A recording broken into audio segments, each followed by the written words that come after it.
Bismillahirrahmanirrahim. Assalamualaikum warahmatullahi wabarakatuh. Alhamdulillahi rabbil alamin.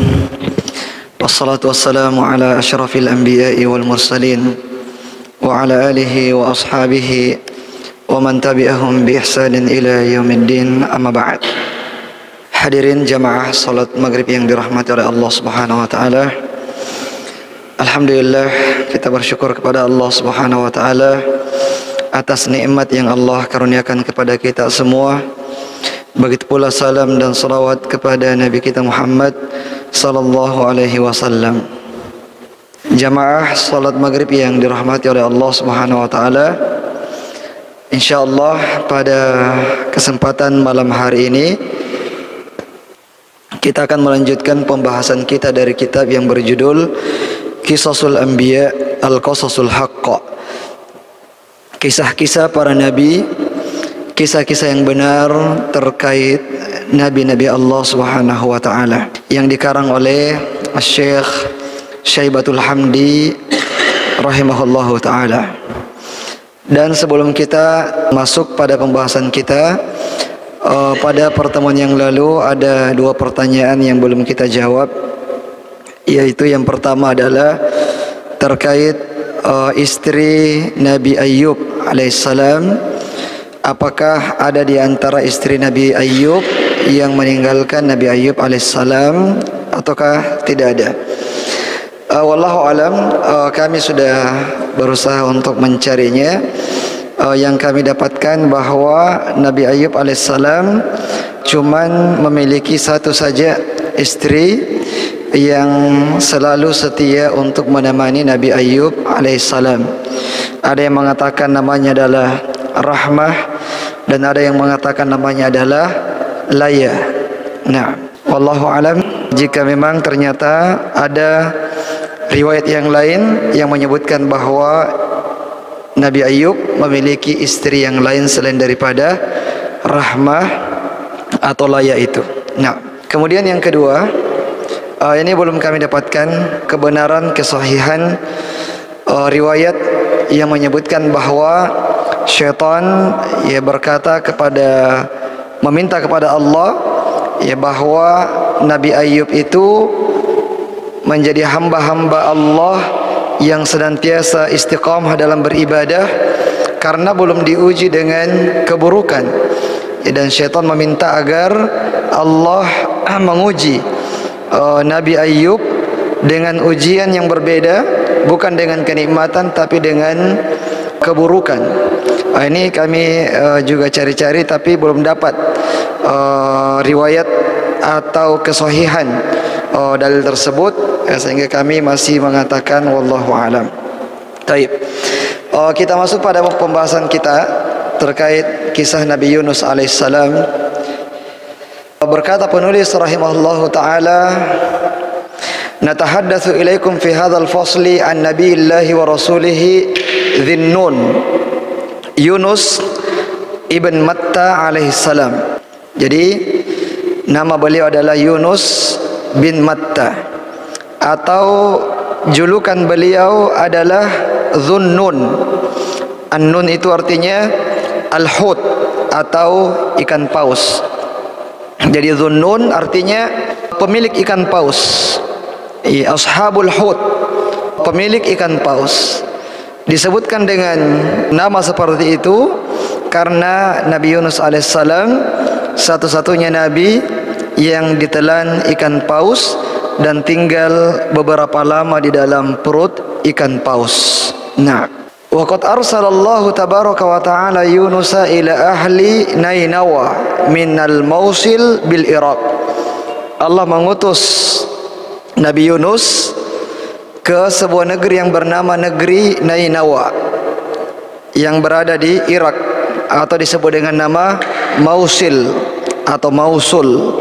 Ya, masih ada sampai sekarang nama tersebut, Mausil dan juga Nainawa di Irak. Kemudian ya sebagaimana nabi-nabi yang lain, Nabi Yunus alaihissalam berdakwah kepada kaumnya dengan dakwah tauhid. Ya, karena mereka menyekutukan Allah Subhanahu wa taala, sehingga Nabi Yunus alaihissalam mendakwahi mereka untuk mentauhidkan Allah Subhanahu wa taala dan menjauhi yang namanya segala bentuk kesyirikan. Nah, akan tetapi ya ternyata kaumnya ini sebagaimana kaum umat-umat sebelumnya, tidak seketika itu mereka beriman kepada Allah Subhanahu wa taala. Tapi justru mereka menunjukkan sikap pembangkangan, sikap menolak dakwah yang dibawa oleh Nabi Yunus alaihissalam. Dan berkali-kali Nabi Yunus alaihissalam mengajak mereka untuk mentauhidkan Allah dan meninggalkan kesyirikan, akan tetapi mereka tidak mau mendengarkan peringatan dari Nabi Yunus alaihissalam. Nah, sehingga akhirnya Nabi Yunus alaihissalam mulai memberikan ancaman kepada mereka, memberikan peringatan kepada mereka bahwasanya umat-umat sebelum kalian, pada saat mereka mendustakan Nabi yang Allah utus kepada mereka, maka Allah Subhanahu wa taala mengazabnya dengan azab yang mengerikan. Ya, disebutkanlah kisahnya Nabi Syuaib, Nabi Hud, Nabi Saleh, Nabi Nuh, dan nabi-nabi yang lain, yang dimana umatnya dibinasakan oleh Allah Subhanahu wa taala dengan azab yang mengerikan, sehingga ya membuat mereka pun takut. Tapi mereka belum beriman. Ya, mereka takut namun belum beriman kepada Nabi Yunus alaihissalam, dan belum meninggalkan perbuatan kesyirikan itu. Nah, sampai akhirnya tibalah hari di mana Allah Subhanahu wa taala mengirimkan azab untuk mereka. Ya, sudah mulai kelihatan tanda-tandanya. Sudah mulai kelihatan tanda-tanda azab itu mendekati mereka. Maka ketika azab tersebut, tanda-tanda azab tersebut mulai mendekat, maka Nabi Yunus alaihissalam berinisiatif, berijtihad sendiri bahwa dia harus meninggalkan kampung ini sebelum datangnya azab dari Allah Subhanahu wa taala. Sementara kaumnya tidak ada yang beriman. Ya, kaumnya tidak ada seorang pun yang beriman kepada Nabi Yunus alaihissalam. Ya, sehingga beliau menyangka bahwa dakwah sudah dia sampaikan, hujjah sudah dia sampaikan, bukan sehari dua hari, tapi dalam waktu yang lama, tidak ada yang mau mendengarkan. Sementara tanda-tanda azab ini sudah mulai kelihatan. Maka akhirnya ya dia pun berijtihad dan menyangka bahwa ya tidak ada masalah dengan apa yang dia lakukan, sehingga dia pun meninggalkan kaumnya. Ya, meninggalkan kaumnya padahal belum ada perintah dari Allah Subhanahu wa taala. Yang tidak seperti dengan nabi-nabi sebelumnya.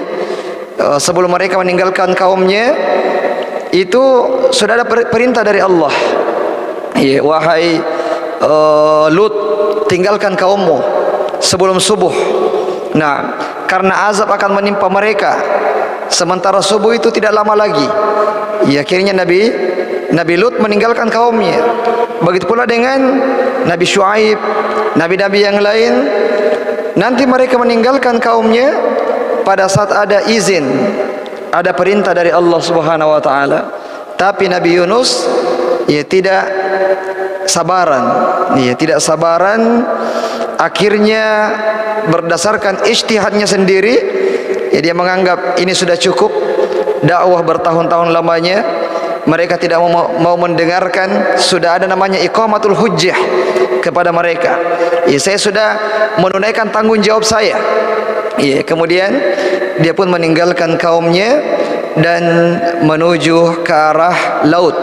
Ya, di sana wa rakiba safinatan mashhunah wa yadhharu anna ahla as-safinah indama ra'awhu wa syahadu ma'alahu min al-waqari wal baha lam yuhawilu raddahu an rukubi safinatihim. Ya, pada saat sampai di pantai, dia melihat ada perahu, ada kapal, yang sedang memuat penumpang. Ya, kemudian Nabi Yunus pun minta izin agar diberikan tumpangan. Meskipun sebenarnya ya mereka sudah merasa sudah cukup penumpang ini. Ya, jangan ditambah lagi. Tapi karena mereka melihat bagaimana wibawa dari Nabi Yunus, meskipun mereka tidak mengenalnya, ya, tapi dari penampilannya ini bukanlah orang biasa. Dari penampilannya dia sudah mengetahui bahwa ini orang yang baik, ini orang yang terhormat, ini orang yang mulia. Ya, maka mereka tidak punya kemampuan ya di dalam diri mereka untuk menolak permintaan dari Nabi Yunus alaihissalam. Akhirnya mereka pun mengizinkan untuk Nabi Yunus ikut bersama mereka di atas perahu tersebut. Nah, ghairu anna al-bahra lamma haja ittarra rukkabus safina ila takhfifi humulatiha min ar-rukkab. Akan tetapi di dalam perjalanan di lautan tersebut, nah, datanglah badai yang membuat kapal mereka itu mulai oleng, sehingga ya mau tidak mau harus mengurangi beban kapal, harus mengurangi beban perahu. Nah, dilemparkan barang-barang yang dirasa tidak terlalu bermanfaat, tapi masih saja oleng, masih saja tidak stabil.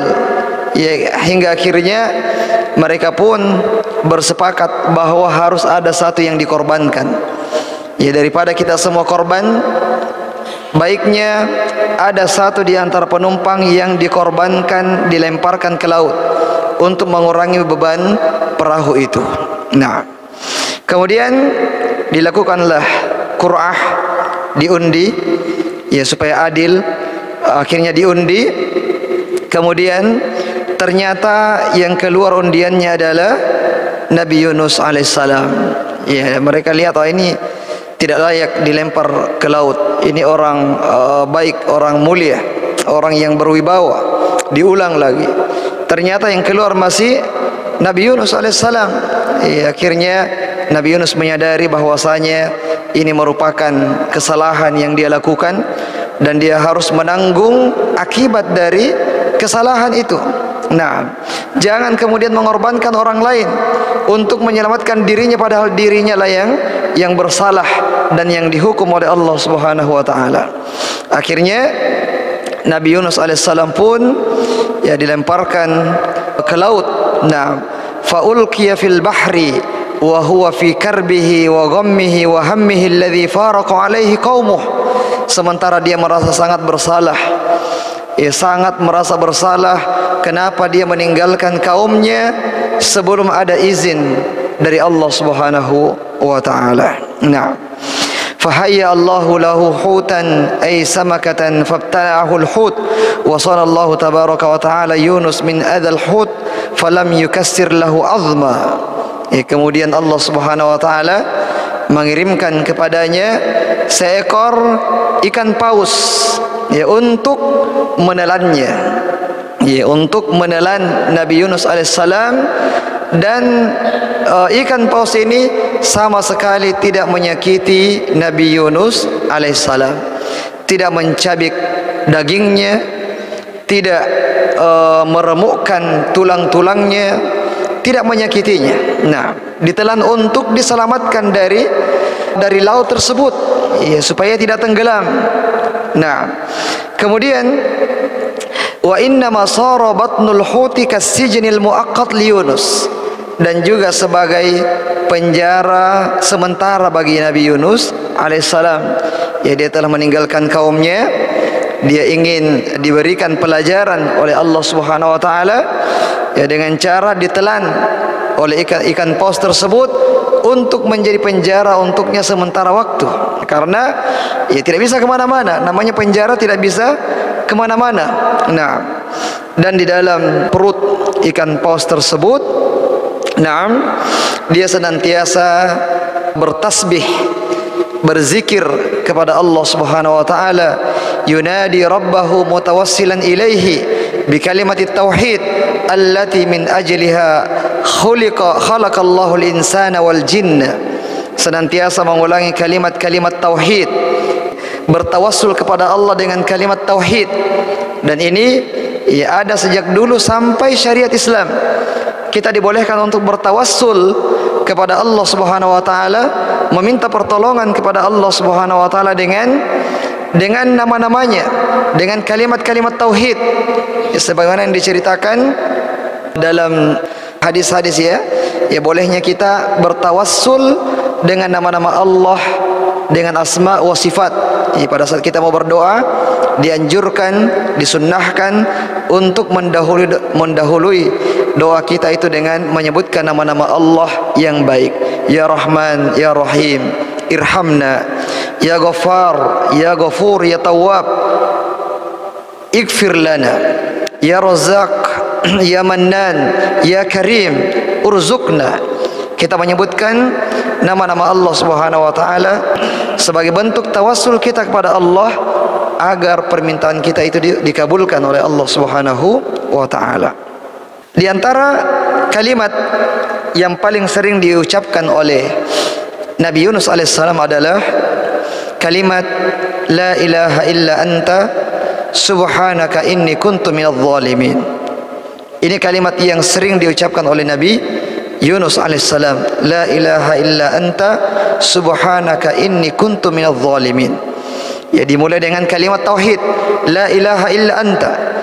Kemudian setelahnya adalah subhanak, mentasbih, mengagungkan, mensucikan Allah Subhanahu wa taala. Inni kuntu minadh dhalimin. Kemudian setelah memuji Allah, mentauhidkan Allah, direndahkan dirinya, menghinakan diri di hadapan Allah. Inni kuntu minadh dhalimin. Bahwasanya saya adalah termasuk orang-orang yang berbuat zalim. Ya, ini adalah adab kepada Allah Subhanahu wa taala. Kita mengakui dosa-dosa kita, kita mengakui kesalahan-kesalahan kita, kelemahan kita, kekurangan kita, dan kita mengakui kebesaran Allah, kesucian Allah, keagungan Allah, dan mentauhidkan Allah Subhanahu wa taala. Dan dengan kalimat itulah, dengan sebab kalimat itulah Allah Subhanahu wa taala menyelamatkan Nabi Yunus dari perut ikan paus itu. Sehingga Allah Subhanahu wa taala memerintahkan kepada ikan tersebut untuk ke tepian, ya, untuk ke pantai, dan mengeluarkan Nabi Yunus dari perutnya. Ya, dimuntahkan Nabi Yunus, ya, dan dibawa ke pantai.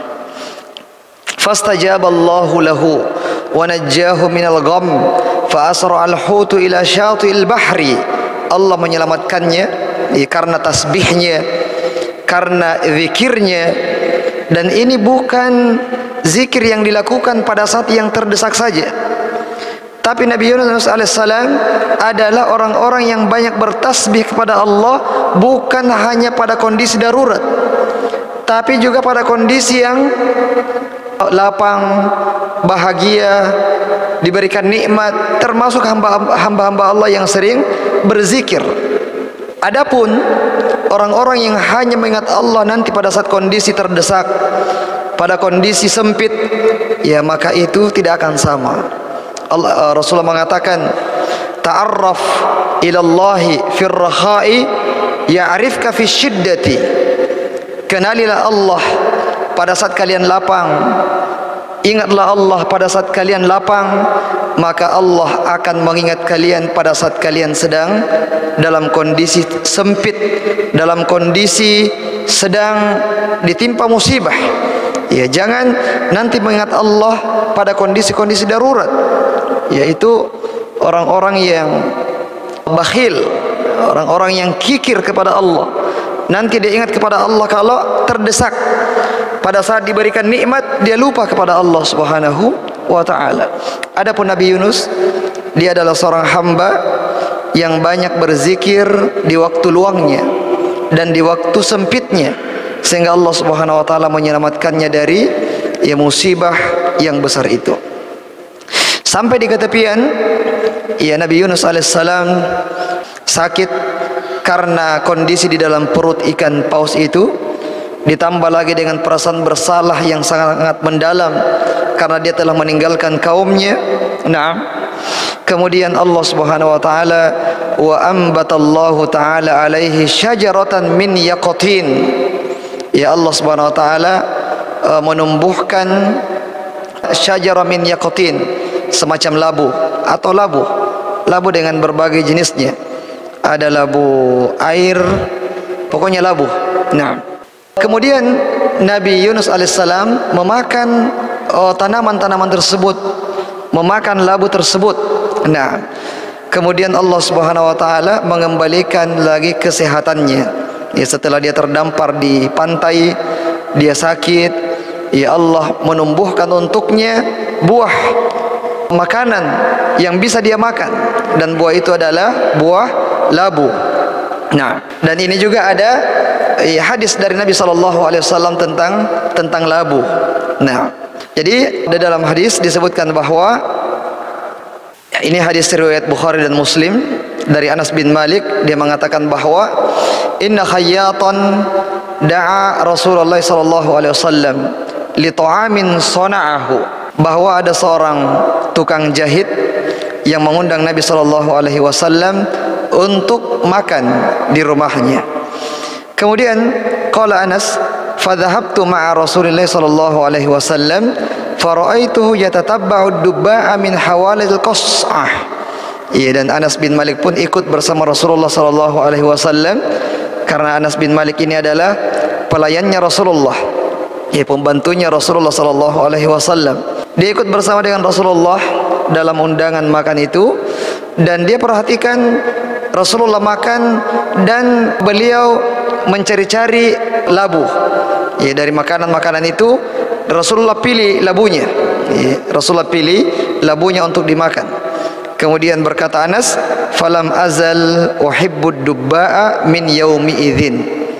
Sehingga saya suka labu sejak hari itu. Karena melihat bagaimana Rasulullah suka labu, akhirnya Anas bin Malik juga mau mengikuti itu, mengikuti kebiasaan dari Nabi kita Muhammad sallallahu alaihi wasallam. Itu adalah bentuk qudwah, seorang sahabat kepada Rasulullah, mengikuti semua kebiasaan-kebiasaan sunnah-sunnah Nabi sallallahu alaihi wasallam. Kemudian jamaah yang dirahmati oleh Allah Subhanahu wa taala, berkata penulis di sini tentang labu, wa fihi naf'un katsir wa taqwiyatun lid-dimaq wa lil badani ila ghairi dzalik. Ini wallahu alam, tapi ini pendapat penulis. Beliau mengatakan bahwa pada labu itu banyak manfaatnya dan menguatkan juga otak. Mencerdaskan, mungkin maksudnya mencerdaskan otak dan juga menguatkan badan dan manfaat-manfaat yang lain. Wallahu alam. Yang jelas ini adalah makanan yang disukai oleh Rasulullah, dan itu adalah makanan yang dimakan, dikonsumsi oleh Nabi Yunus ketika dia terdampar di pantai itu dalam kondisi sakit. Dan dengan memakan labu tersebut, kemudian Allah mengembalikan kesehatan beliau. Taib, jamaah yang dirahmati oleh Allah Subhanahu wa taala. Kemudian wa qad raddallahu tabaraka wa taala li Yunus kamala sihhati. Allah mengembalikan kesehatannya. Wa akhbarahu bi anna qaumahu amanu lamma ra'au adzaballahi muttajihan nahwahum. Dan mengabarkan kepada Yunus, Nabi Yunus alaihissalam, bahwa kaumnya semuanya tanpa terkecuali sudah beriman kepada Allah pada saat mereka melihat tanda-tanda azab itu. Kita sebutkan bahwa Nabi Yunus alaihissalam pada saat melihat tanda-tanda azab sudah mulai nampak, maka dia meninggalkan kaumnya, karena tidak mau jangan sampai dia juga ikut diazab bersama dengan kaumnya. Maka dia pun meninggalkan kaumnya. Ternyata pada saat Nabi Yunus alaihissalam meninggalkan kaumnya, dan kaumnya melihat, wah, ini mungkin yang diancamkan oleh Nabi Yunus kepada kita. Akhirnya mereka semuanya beriman. Mereka mencari-cari Nabi Yunus, ternyata sudah tidak ada. Tapi mereka semuanya sudah beriman ketika mereka melihat tanda azab yang sudah semakin dekat kepada mereka. Jadi pada saat Nabi Yunus alaihissalam diselamatkan oleh Allah, Allah mengabarkan kepadanya bahwasanya kaummu itu sudah beriman pada saat mereka melihat tanda-tanda azab yang akan menimpa mereka. Wa anna Allah qabila minhum imanahum wa kashafa anhum adzabal khizyi fil hayatid dunya. Dan Allah menerima taubat mereka. Ya, Allah menerima taubatnya kaumnya Nabi Yunus alaihissalam. Nah, dan menarik azab yang mau ditimpakan kepada mereka itu tidak jadi diazab oleh Allah Subhanahu wa taala. Wa amarahu Allah tabaraka wa taala birruju'i ilaihim wal istimrari fi tawjihihim ila siratil mustaqim. Kemudian Allah perintahkan Nabi Yunus kembali kepada kaum wahai Yunus. Kembali kepada mereka, didik mereka, ajari mereka, tarbiyah mereka, kenalkan mereka dengan Allah, dengan syariatnya, didik mereka. Mereka itu baru beriman. Ya, mereka masih rawan. Mereka harus dibimbing, didampingi untuk semakin taat kepada Allah Subhanahu wa taala. Kemudian akhirnya Nabi Yunus kembali kepada kaumnya. Wa kanu aktsara min 100,000 insan, dan kaumnya itu berjumlah lebih 100,000 kaum, lebih 100,000 manusia, dan itu jumlah yang sangat banyak untuk zaman itu dan untuk kaum seorang nabi. Ya, di mana beda dengan Nabi kita sallallahu alaihi wasallam yang memang diutus untuk seluruh manusia. 100,000 itu sedikit kalau umatnya Rasulullah, tapi umatnya Nabi Yunus 100,000 lebih itu banyak. Ya, dibandingkan dengan pengikut umat-umat yang lainnya. Nah, dan semuanya ini diantara perbedaan dengan nabi-nabi yang lain, semuanya kaumnya itu beriman. Ya, tidak lagi yang kufur. Ya, kalau nabi-nabi yang lain kan ada yang beriman, ada yang kufur. Tapi kaumnya Nabi Yunus semuanya beriman. Ya, luar biasa. Nah, semuanya beriman kepada Allah dan Rasulnya Nabi Yunus alaihissalam. Nah, kemudian jamaah yang dirahmati oleh Allah Subhanahu wa taala, ini adalah nikmat yang Allah berikan kepada kaumnya Nabi Yunus yang juga tidak diberikan kepada umat sebelumnya. Allah mengatakan dalam surah Ghafir 84-85, Allah berfirman, "Falamma ra'au ba'sana qalu amanna billahi wahdahu wa kafarna bima kunna bihi musyrikin." Ini Allah berbicara tentang kaum sebelum Nabi Yunus. Ya, mereka pada saat melihat azab, mereka mengatakan amanna, kami beriman kepada Allah saja, dan kami kafir kepada Tuhan-Tuhan selainnya, dan kami tidak termasuk orang-orang musyrik. Tapi apa jawaban Allah Subhanahu wa taala? Allah mengatakan, falam yaku yanfa'uhum imanuhum lamma ra'au ba'sana sunnatullahi allati qad khalat fi ibadihi wa khasira hunalikal kafirun.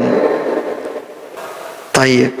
Ini kaum sebelumnya kalau sudah melihat azabnya Allah akan menimpa mereka dan mereka baru mau beriman, Allah tidak terima lagi.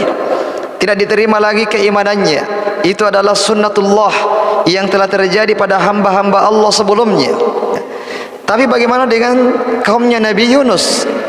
Nanti mereka beriman pada saat melihat tanda-tanda azab yang datang kepada mereka. Nah, disebutkan dalam surah Yunus ayat 98. Yunus 98, Allah berfirman, "Falaula kanat qaryatun amanat fanafa'aha imanuha illa qauma Yunus lamma amanu kashafna anhum adzabal khizyi fil hayatid dunya wa matta'nahum ila hin." Nah, illa qauma Yunus, kecuali kaumnya Nabi Yunus. Lamma amanu kashafna anhum adzabal khizyi, pada saat mereka beriman, bertaubat, maka kami hilangkan azab yang akan menimpa mereka itu, dan kami terima taubat-taubat mereka. Ini adalah nikmat yang Allah berikan kepada kaumnya Nabi Yunus alaihissalam. Wallahu alam, bisa jadi di antara sebabnya adalah karena mereka beriman dan nabinya sudah tidak ada. Ya, nabinya sudah tidak ada, pembimbingnya sudah tidak ada, dan pembimbingnya pergi tanpa ada izin dari Allah. Kalau nabi-nabi sebelumnya, ya mereka meninggalkan kaumnya setelah ada izin dari Allah, sehingga ketika azab datang kepada kaumnya dan mereka mau beriman, maka sudah lagi tidak bermanfaat ya keimanan mereka itu. Nah, taib. Jamaah yang dirahmati oleh Allah Subhanahu wa taala, Allah Subhanahu wa taala berfirman di ayat yang lain dalam surah Al-Anbiya ayat 87. Wa dhannun idh dhahaba mughadiban fadhanna an lan naqdir alayhi fanada fi dhulumati an la ilaha illa anta subhanak inni kuntu minadh dhalimin.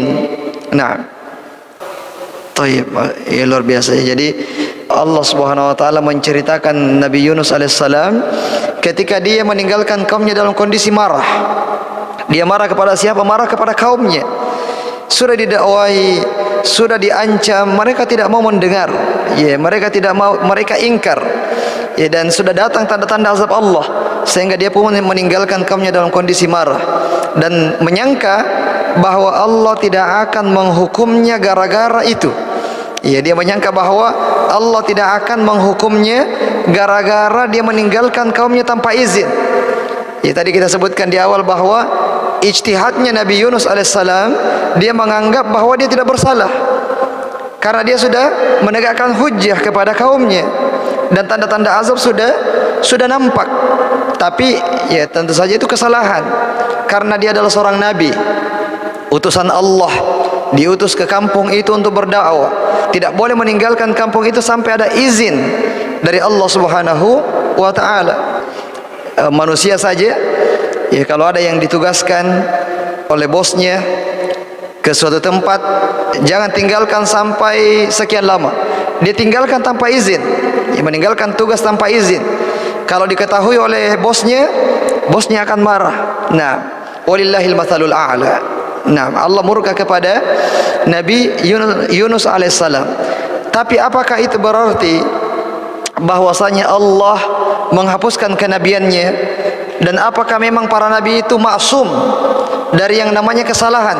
Jawabannya adalah tidak. Para nabi juga adalah manusia, bisa terjatuh dalam kesalahan. Tapi mereka adalah manusia yang maksum dari dosa. Bedakan antara maksum dari kesalahan dan maksum dari dosa. Para nabi itu adalah manusia yang maksum dari dosa. Artinya mereka itu terbebas dari dosa. Ada kesalahannya, Allah ampuni dosanya. Nah, dan tidak maksum dari yang namanya kesalahan. Ya, bahkan Nabi kita juga bersalah. Rasulullah SAW, Rasul yang paling mulia, Rasul yang paling tinggi derajatnya di sisi Allah Subhanahu wa taala juga bersalah dan ditegur oleh Allah Subhanahu wa taala. Pada saat datang orang buta mau minta didakwai, Rasulullah malah berdakwah kepada orang-orang kaya, orang-orang berpengaruh, sehingga Allah menegurnya, abasa wa tawalla, telah bermuka masam dan menghindar, menjauh. Itu teguran dari Allah. Nah, juga Allah menegur nabinya pada kondisi yang lain, pada kejadian yang lain. Misalnya pada saat Rasulullah menerima usulannya Abu Bakar As-Siddiq pada tawanan perang Badar. Ada 70 orang musyrik yang ditawan pada perang Badar. Kemudian Rasulullah bertanya pada para sahabatnya, kira-kira diapakan ini para tawanan? Abu Bakar mengatakan, kita ambil saja tebusan dari kaumnya, supaya kita mengambil manfaat dari tebusan itu. Umar mengatakan, sebaiknya kita bunuh saja mereka semua. Karena kita ini di awal-awal, mereka ini adalah musuh-musuh Islam, dibebaskan nanti mereka akan merugikan kaum muslimin. Maka bunuh saja mereka semua. Namun ternyata Rasulullah lebih condong kepada pendapatnya Abu Bakar As-Siddiq radhiyallahu taala daripada pendapatnya Umar bin Khattab. Kemudian setelah itu turun ayat menegur Rasulullah bahwa tidak pantas seorang nabi memiliki tawanan-tawanan sebelum Allah memberikan kekuatan, kekuasaan kepada mereka. Jadi Rasulullah bersalah.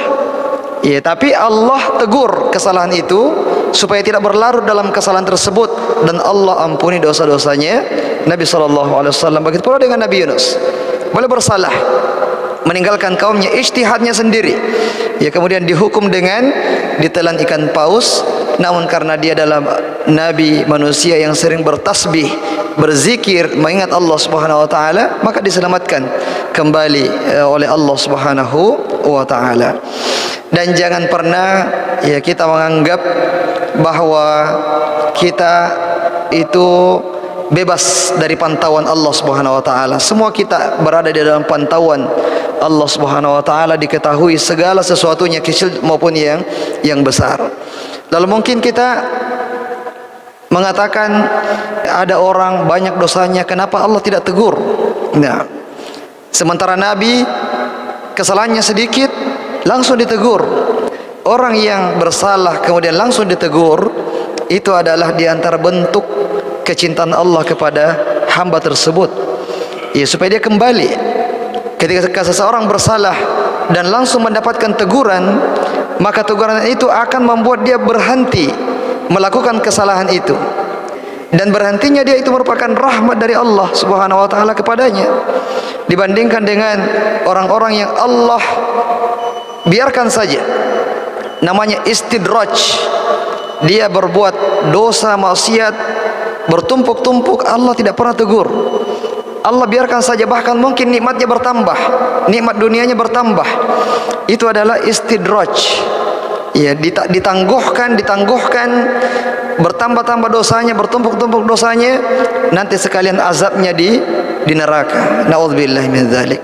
Dan azab di neraka itu sangat dahsyat dibandingkan dengan musibah teguran yang menimpa kita di dunia. Azab yang menimpa kita di dunia itu ringan bagaimanapun bentuknya dibandingkan dengan azab di akhirat, di neraka Allah Subhanahu wa taala. Nauzubillahi min dzalik. Nah, baik, sekira cukup jamaah yang dirahmati oleh Allah Subhanahu wa taala. Semoga bermanfaat untuk kita semua dan menjadi pengingat untuk kita semua. Nah, agar kita senantiasa ingat kepada Allah Subhanahu wa taala. Subhanakallahumma bihamdik, asyhadu an la ilaha illa anta, astaghfiruka wa atubu ilaik. Assalamualaikum warahmatullahi wabarakatuh.